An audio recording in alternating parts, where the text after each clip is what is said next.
We're gonna go out and plant some wheat in my food plots that I have. I've got a few clover plots and then a plot that I just do in wheat. So we're gonna do that, check a few cameras. Really just an excuse to get out. So here's to a good day. We're leaving Casey's right now. We just got gas and we're hoping we make it out there. Just picked up the seed. We've got all of our wheat seed right here that we're gonna be throwing on the ground. We've got some more to come back and get later. So off to the races, I guess. We'll see you guys there. Well, a few weeks ago we were here talking about how we needed to get this place mowed down. We had to get the weeds under control. And as you can see, the landowner came in the other day, about a week ago, and brought his mower in and mowed everything down. It looks pretty dead.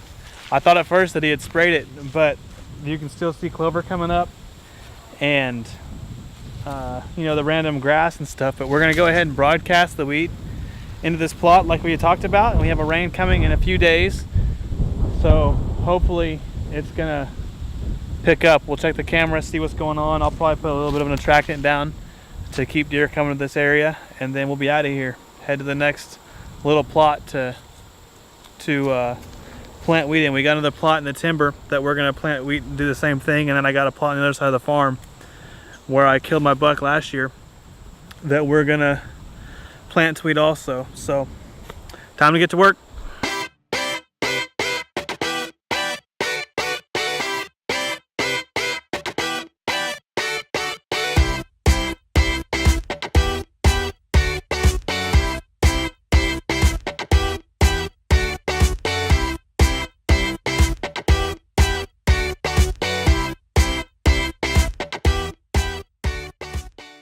So we just finished up with we called this plot that I had in our last video, we called this plot the rock wall plot.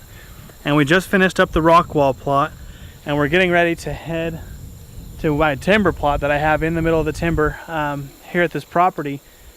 And usually we'll go around the property and we'll kind of walk the field edge, but because we have our wheat in a big tote, like you can see back here, we don't want to carry that the whole way, so we're just going to fill up a bag that we have of some, you know, an empty bag, and we're going to fill up the broadcaster, and we're actually just going to cross the creek and try to get it to it that way. Well, as you can see, we need to get into this place and weed eat it. One thing with clover is that you have to mow it down when the weeds come, and the clover will help kind of take over once you've done that.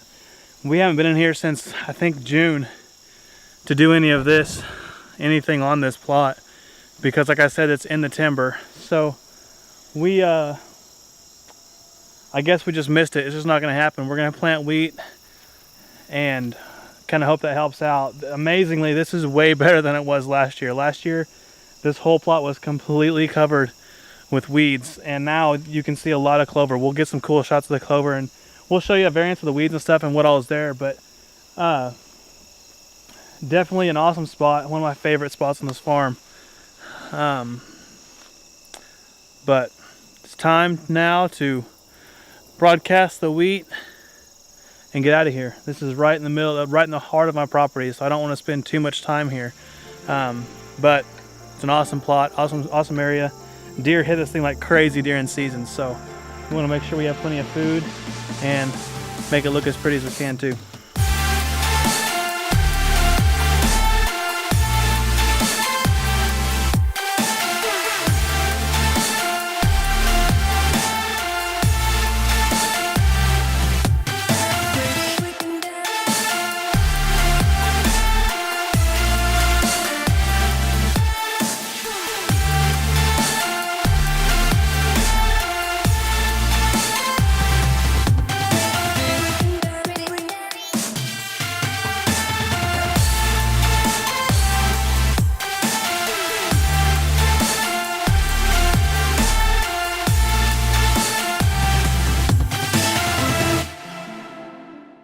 So we're walking to our corner plot, and I'm walking through this area that a few years ago you could see literally just about everything around here. And so we came in here a few years ago and we hinge cut this area, let everything fall. We did a few clear cuts, and then we did where we just hinge cutted a few, And if you look behind me and all around me, it is so thick in here now.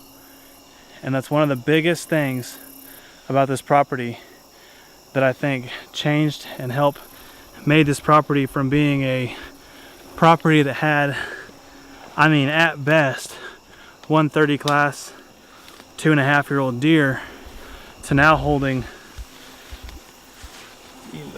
big deer and a lot more of them. That's probably the biggest thing too. Is my first year, I think the most deer I saw at one time was 2 deer, and it was a doe and her fawn. And now I'm seeing 6+ deer sometimes when I come out. Sometimes I don't see much still, but there's times when I'm seeing 6 deer or whatever. And I don't know, when you come from seeing 1 deer 4 years ago, 5 years ago, to now seeing 6 and seeing some higher quality antler growth, spiderweb, it makes a big difference. We've improved the food, we've improved the habitat, we've improved bedding. Done a lot of change on this place, and it goes to show you that a lot of small changes make a big difference. So if you're working on a property and you're building it, and right now it doesn't seem like much, you're not alone. It's pretty common actually. You just gotta work and do what your landowner will let you do, and before too long you have a place that you thoroughly enjoy hunting. So good luck, keep up the work, watch out for spiderwebs. Finished up at this property. It's kind of cool. I know there's no way you can see it, but in the middle of this alfalfa field there's a doe feeding right now about 200 yards away. We've made a ton of racket, ton of noise. She just looks up at us and keeps eating. It's kind of a cool thing. Like I said, when I first started managing this property, deer were jumpy, like you just didn't see them, and now they feel a lot more secure. So it's a good thing to know. Always good to see deer while you're out working. We actually bumped a deer headed out to broadcast weed in my corner plot, so we're kind of getting ready to hurry up and get all the stuff done. We've got a lot of stuff to do still. This is the first on a big list, and it's getting close to dark, so we're gonna speed up and get the rest of this done.